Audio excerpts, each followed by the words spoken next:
Yeah, mate. Looks like we're in the middle of a water bomb, they call it in the weather. Trees eating upset, things are blowing over. Starting to blow right up. I'll put a picture in the video showing what's really going on with the weather. But really, it's sort of like a small tornado. A tornado.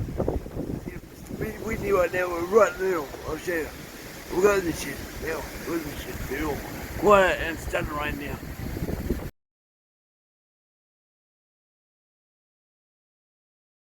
As you see, the wind's really starting to pick up there. Look, you got this either pick up right now. Yeah, weather's going right around us, it's circling. Doesn't normally do this. First time I've seen it for years. Go in the shed. Alright, back in the shed. Now, let's talk about pop-up pistons and what they're good for, what they're not good for. So I'll show you what I'm talking about. I'll come here. Really. Set them and wait for the cylinders, they'll come soon. They're for a big bore and a 395. You guys can see. If you don't know what pop-up is, I haven't looked at them yet, hopefully they are. Yeah, pop-up seat. Now, I find them to work well. They bring compression up, but they do lack one thing. Now, when your fuel goes past that, it causes the eddy and makes it go all over the place. Instead of having a nice bashing effect like fuel opposite side of the transfers, they hit that and spin, carry on like a dickhead. So they work well, but they don't work well. So I'm proposing a different way. So I'll show you. I've been trying to get hold of my hands 52cc Chinese cylinder with those 4 transfers like that. So like guys, I can't put my head to it, it's 4 like that. Now the one I'm after is a very thin guide there. I saw very thin ones. These are what I call thick. So you have to grind there with my fingernails to needle point that to let the airflow into that, and I'm after that for a particular reason. But this is what I'm doing now. I'll show you what the difference is. Now in these Chinese cylinders, they have a dome piston, which is really good in a lot of respects. I like them. That's probably why these little saws, they get more power than what other saws do in some respect for the size, if you port them. Now that piston there is a dome piston, got a little bit of a dome to it. They came very well, dome. So I've got Harold's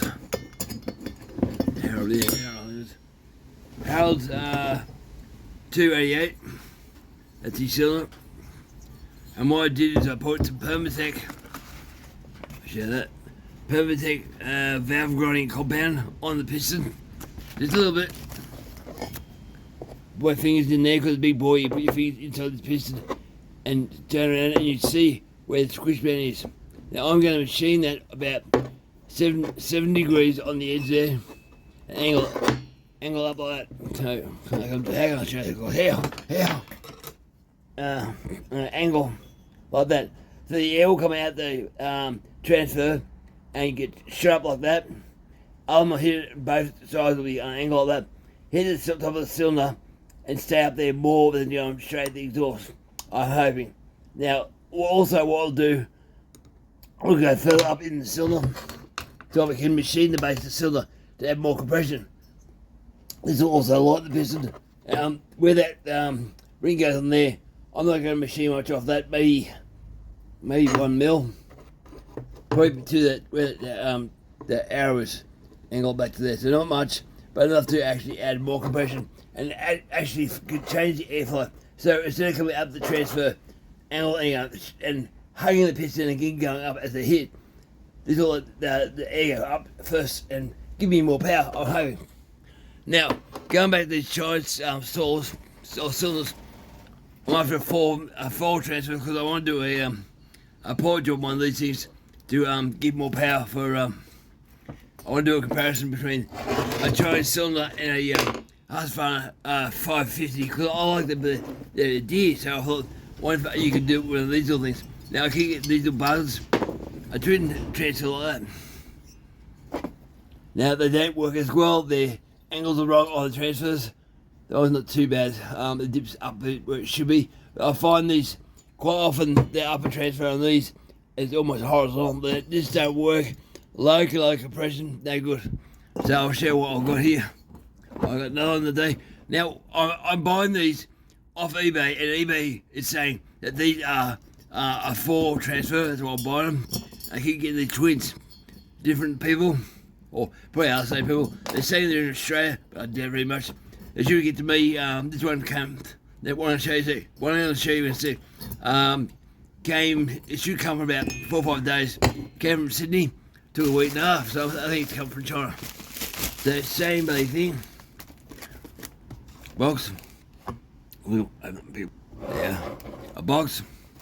And I thought, oh yeah, great. I finally got what I wanted because I never been able to find one of those transfers with narrow fins. Device. So I didn't even pull it out of the box, a plastic bag. And the first way you can test it, comes with gas and all the crap in there, is you get your cylinder, turn it over. If it's flat, it's a 2 transfer. And I just sent a photo back saying, you gave me the wrong one, 2 transfer. His photo is showing 4 transfer. A 4 transfer has cooling fins on top like that. That's how you tell the difference. Now I have found these on one no-name chainsaw once. They were flat on top and it had 4 transfers, so it's not always the same. I'm chasing parts that are. That's why I really like chainsaws, because they're all different, all weird. This one already had the machine decked on top of that. I forgot to do that a while back. So I might have to use this one. But my plan is to put valve grinding paste on this and put it inside the cylinder and grind away a little bit of time. It's a water-based product, so this one's apparently water. Put a bit in your piston and sit there and grind to get this dead flat and make this dome hug the top of the cylinder and give you as much power or squish as I can. These little saws can go well, but I don't think they'll last because they're crankshafts. They crank on these, it's just pushed in by hand. There's no tolerances on the bearings, so they rattle a bit. But they do last. I've had one here that was about 13 years old, so it must have been one of the first. The guy never really looked after it. Air full of dirty as all hell, if you can call it an air fill, T-back thing. It was full of oil and crap. But that's what I'm doing, these little cylinders. I better put that back in there, trying to lose this. That's going in those big 395s. Nice. Don't know if that's high or what it is. Probably John. Yeah, he's John. Victoria. It's a big company down Victoria. They're probably high. Their stuff looks like high. Also being commissioned by Bradley. He wants some mufflers done, alien mufflers. Show you. He sent me some mufflers for the 288. Apparently he's got a couple of them, so Bradley wants some sort of mufflers done. Yeah, I think it's 288. He likes the noise on the video. Yeah, it's 288. So I promised to do it for him. And he wants one with just 6 outlets. And 2 with the whole iron face. So be interested to see what he says. I wish he had a video channel, because he's up north and doesn't have any internet. So I'll get them done very soon. What else do I want to say?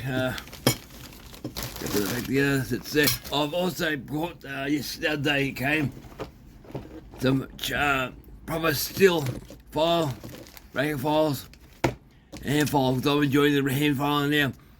I find these to be a lot more aggressive when you're first brand new. You don't have to use much pressure on them. You just gently stroke and they remove a lot of material.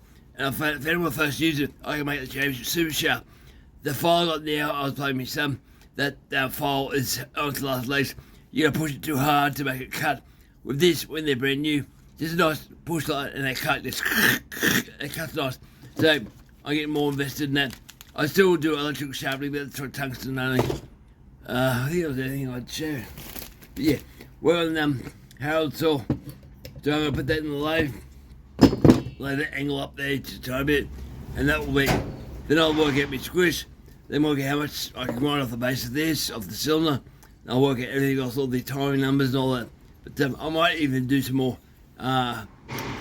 stuff on the intake too, than usual. I might do that yet. I'm not quite sure. Do extra ports. Yeah, both of them call for a thing. But at the moment, it's blood and outside. You hear things bashing and carrying on. But yeah. Alright, guys. Nothing else I want to say. No, I don't think. That. Pretty still. Yep, that's it. Alright, guys. Over and out. More stuff on the table. I'll have to deal with. Alright, guys. Next time.